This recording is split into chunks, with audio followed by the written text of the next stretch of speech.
point of urban restoration is to see that this is a single ecosystem in which we all live together.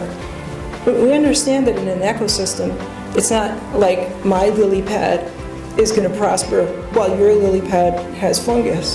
Fungus on your lily pad is going to come over and get my lily pad, right? We're in the pond together.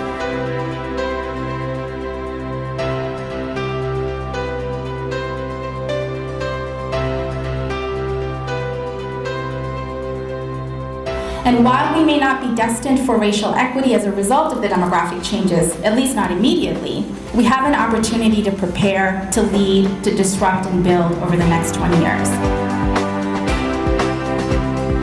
After photographing for so long, I began to realize that no matter how good the photograph is, it's still just a surface description. So how can you create a photograph that gives a glimpse of what's underneath? What is our process, and how do we learn from where things are? The word that popped in my head was reflection, that maybe you felt yourself reflected. And so what we essentially do by creating these programs that essentially extract people from those communities, the ones that actually should be learning how to reinvest in them, what we're doing is essentially weakening the fabric in those communities.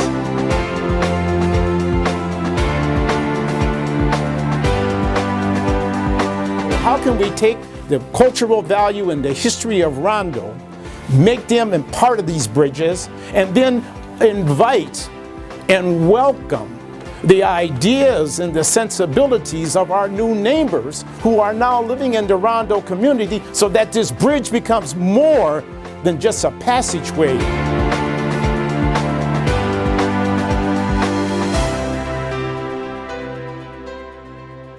Ourselves, and we began to reinvest in ourselves. We invested in things like light rail, we invested in CHS Field, we invested in areas across the city, and we invested in equity.